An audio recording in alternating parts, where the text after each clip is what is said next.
आप सभी लोग जानते हैं कि बिहार में जो है 11,098 पदों पर नियुक्ति आई है, जो कि बिहार एसएससी के द्वारा इस एग्जाम को कंडक्ट कराया जाएगा। तो इसमें बहुत सारा डाउट्स आ रहा है बच्चों को, और कमेंट के माध्यम से मैं जवाब नहीं दे पा रहा था, तो इसके लिए मैंने क्या किया, एक वीडियो स्पेशली इस पे बना दिया। तो आइए कौन कौन से डाउट्स है उसको हम लोग देखते हैं।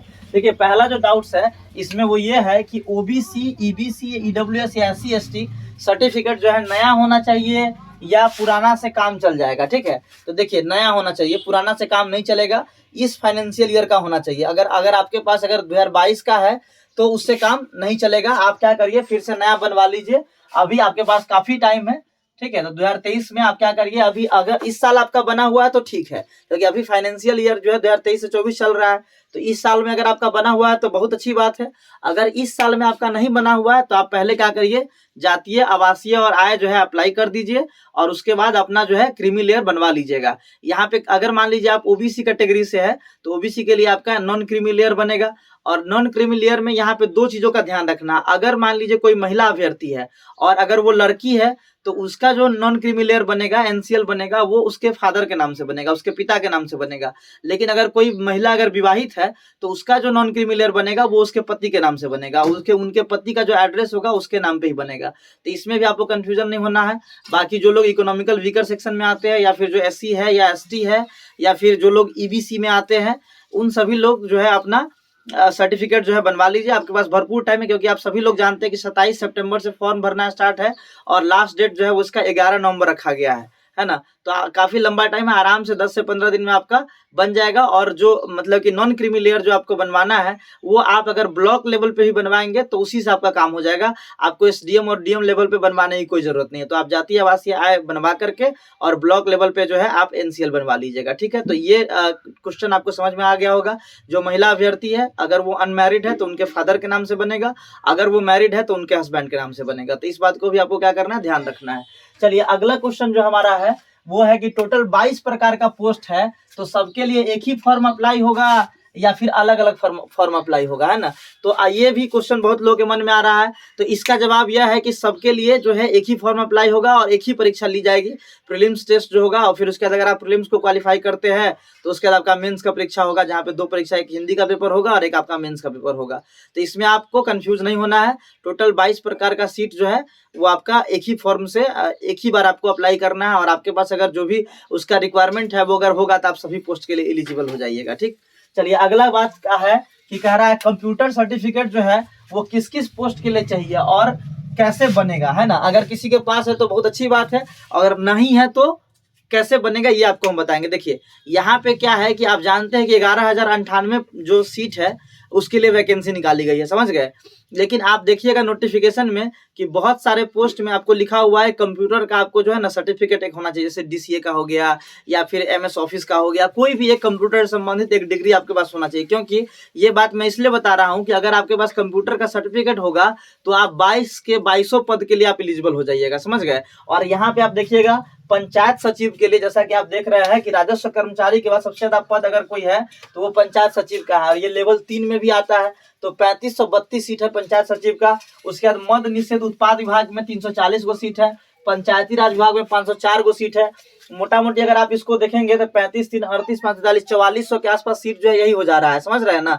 ये जो मतलब कि जिसमें ज्यादा सीट है उसको मैं लिया हूँ, और भी छोटा छोटा पोस्ट है जिसमें सीट की संख्या कम है, जिसमें कंप्यूटर सर्टिफिकेट मांगा गया है।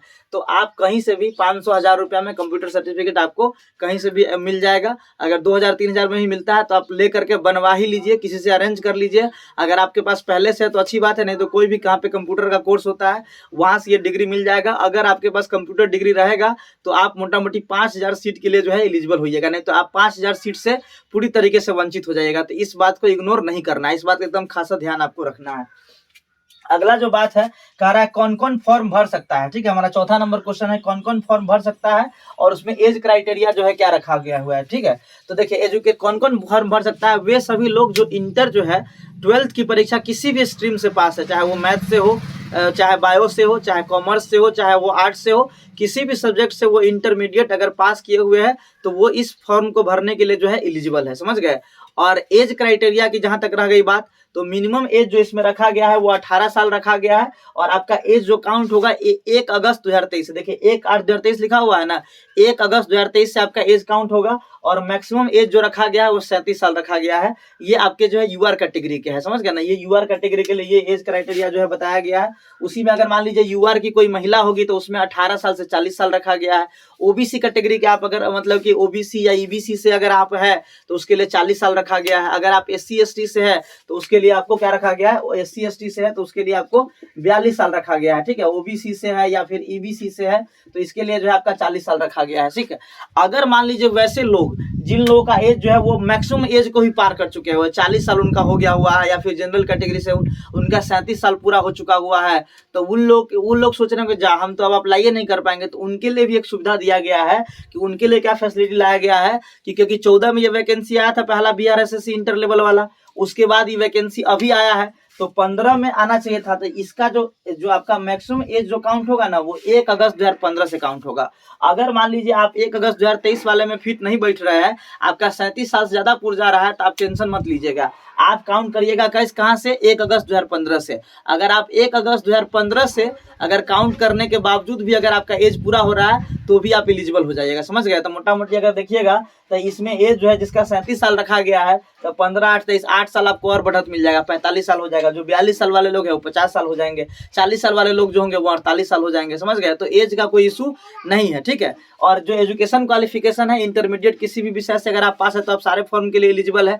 एगो पोस्ट है फाइलेरिया निरीक्षक का, यहाँ पे जैसा कि आप दिखा हुआ देख सकते हैं, इसमें जो है कोई टाइपिंग वाइपिंग नहीं है, ये लेवल 4 का नौकरी है ना, लेवल 4 का नौकरी है। और इसके लिए कहा गया है कि जो इंटरमीडिएट साइंस से जो विद्यार्थी पास होंगे ना वही इस फॉर्म को भर सकते हैं, समझ गए। आपका इंटर में अगर मैथ होगा या फिर बायो होगा तो आप इस फॉर्म के लिए एलिजिबल हो जाएगा। और इसमें कोई टाइपिंग नहीं है, समझ गए, इसमें ना कोई कंप्यूटर सर्टिफिकेट का जरूरत है। और उसके बाद अगला क्वेश्चन हमारा है, कह रहा है फोटो खिंचवाना है या नहीं खिंचवाना है। तो फोटो आपको नहीं खिंचवाना है। पहले कोई भी फॉर्म आता था तो पहले फोटो कहा जाता था कि आप हाल ही का खींचा हुआ फोटो जो है आपको अपलोड करना है, लेकिन अब क्या कर दिया गया है, इससे पहले बीपीएससी में भी ये किया गया था और अभी बिहार एसएससी में भी किया हुआ है।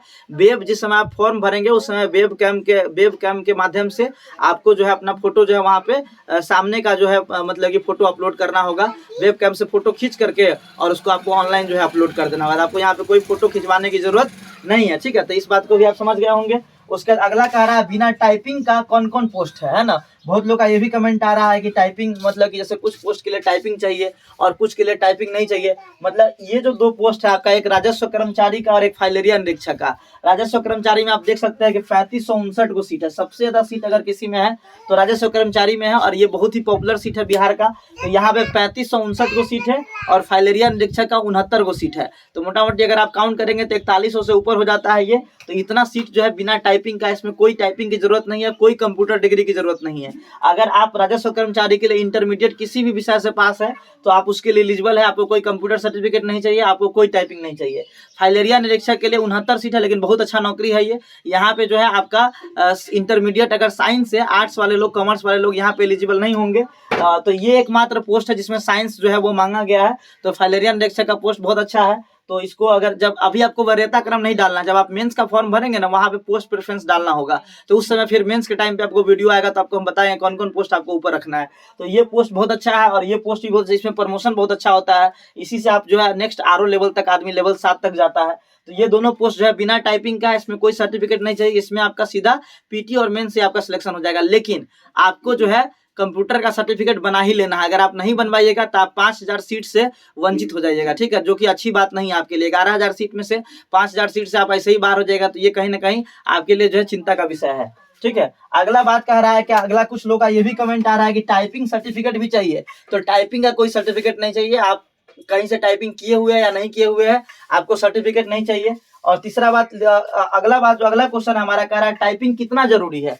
तो टाइपिंग बिल्कुल जरूरी है। टाइपिंग इसलिए जरूरी है क्योंकि अभी से अगर आप टाइपिंग करिएगा ना, है ना। टाइपिंग इसलिए जरूरी है क्योंकि टाइपिंग वाला जो पोस्ट होगा उसका कट ऑफ कम जाएगा बिना टाइपिंग वाला पोस्ट से, पहला बात तो ये है। ठीक है, अगर मान लीजिए आप राजस्व कर्मचारी जो बिना टाइपिंग वाला, अगर मान लीजिए इसका कट ऑफ अगर 110 जा रहा है तो टाइपिंग वाला पोस्ट का कट ऑफ 100 जाएगा, समझ गए कि नहीं। आपको 10 क्वेश्चन 15 क्वेश्चन का बेनिफिट मिल जाएगा, पहला बात ये। दूसरा बात ये है कि टाइपिंग वाला जितना भी पोस्ट है वो सब आपका जो है ऑफिस वाला नौकरी है। ठीक है, आपको माथा पीछी ज्यादा नहीं करना है, आराम से आपको ऑफिस का नौकरी है, टेंशन फ्री होकर के काम करिएगा और आपके पास थोड़ा बहुत क्लर्कियल जो है थोड़ा पावर भी रहेगा, समझ गए। तो टाइपिंग बहुत जरूरी है, इतना जरूरी है जितना आपको, एक तो अगर आपका नंबर कम आएगा तो आपको वहां से बचा देगा, और दूसरा जॉब लगने के बाद आपके जॉब का जो नेचर होगा वो भी बहुत अच्छा होगा। तो टाइपिंग हो जाएगा कि नहीं होगा, हिंदी टाइपिंग चाहिए, इंग्लिश टाइपिंग चाहिए, तो टाइपिंग अगर आप अभी से 1-1 घंटा अगर टाइपिंग पे टाइम देते हैं, ऐसे ही जिस समय आप नहीं पढ़ते उस समय बैठ करके हल्का सा प्रैक्टिस अगर आप करते रहिएगा तो आपका जो है आराम से टाइपिंग हो जाएगा। हम लोग रेलवे के टाइम पे 1-2 महीने में टाइपिंग जो है अपना इम्प्रूव कर लिए थे, 1-1.5 महीने में ही। तो आप अभी से अगर थोड़ा, लेकिन आपको ये नहीं करना है, इस वजह से हम लोग लास्ट में जाकर के फेल भी कर गए थे, समझ गए। लेकिन कुछ लोग हमारे साथ के लोग 1-1.5 महीने में टाइपिंग क्वालिफाई भी कर गए थे। तो उस समय एकदम अनसर्टेन है कि आप पास करिएगा कि नहीं करिएगा, लेकिन आपका स्पीड तो आ जाएगा। लेकिन अगर आप अभी से अगर थोड़ा थोड़ा टाइपिंग करिएगा तो आपका टाइपिंग बहुत अच्छा हो जाएगा। हिंदी टाइपिंग, इंग्लिश टाइपिंग दोनों अपना थोड़ा थोड़ा करके सीखिएगा, क्योंकि Hindi typing, English typing, computer certificate, ये तीनों चीज जिसके पास है वो 11,000 में 11,000 पूरे सीट के लिए वो एलिजिबल है, समझ गया। अगर साइंस का विद्यार्थी है तो और अच्छी बात है उसके लिए कि सबके लिए एलिजिबल हो जाएगा। अगर साइंस का नहीं है तो 69 को सीट फाइलेरिया निरीक्षक वाला हटा दीजिए, बाकी जो पोस्ट है उसके लिए सब एलिजिबल है, समझ गए। तो आपको टाइपिंग को इग्नोर नहीं करना है, बिल्कुल भी नहीं, और आपको कंप्यूटर सर्टिफिकेट भी अरेंज कर लेना है, वो हो जाएगा, वो कोई बहुत बड़ा चीज नहीं है, आप आराम से कर सकते हैं। अगला जो है कुछ लोगों का ये भी कमेंट आ रहा है कि परीक्षा शुल्क जो है कितना रखा गया है। ठीक है, तो अगर आप यूआर कैटेगरी से है या फिर ओबीसी से है या फिर ईडब्ल्यूएस से है या ईबीसी, अगर आप मेल है, ठीक है, या फिर बिहार के बाहर के आप है, बिहार के बाहर में आप महिला रहिए, चाहे पुरुष रहिए, चाहे आप किसी भी कैटेगरी से रहिए, तो उसके लिए फॉर्म का दाम जो है 540 रुपये रखा गया है। ठीक है, लेकिन बिहार की जो महिलाएं हैं, चाहे वो किसी भी कैटेगरी की महिला हो, चाहे वो यूआर के हो या ओबीसी के हो या SC ST या ईडब्ल्यूएस के हो, उनके लिए फॉर्म का दाम जो है 135 रुपया रखा गया है। साथ में जो दिव्यांग अभ्यर्थी है उनके भी फॉर्म का फीस जो है वो 135 रुपया ही है। तो आप जैसे ही सब डॉक्यूमेंट्स जो है बनवा लीजिए, कंप्यूटर सर्टिफिकेट जो है अरेंज कर लीजिए। ठीक है, सारा फॉर्म जैसे ही अप्लाई होगा तो आप अप्लाई कर दीजिएगा और आप प्रिपरेशन में जुट जाइए। जैसा कि आप सभी को पता है एग्जाम होने में समय ज्यादा आपको नहीं मिलने वाला है, तो अपना तैयारी में जी जान लगा दीजिए। 56,000 के आसपास जो है पीटी में आपका रिजल्ट आएगा, और इतना रिजल्ट कम नहीं होता है, आप डेफिनेटली अपना एक सीट जो है क्लियर कर सकते हैं। Thank you very much.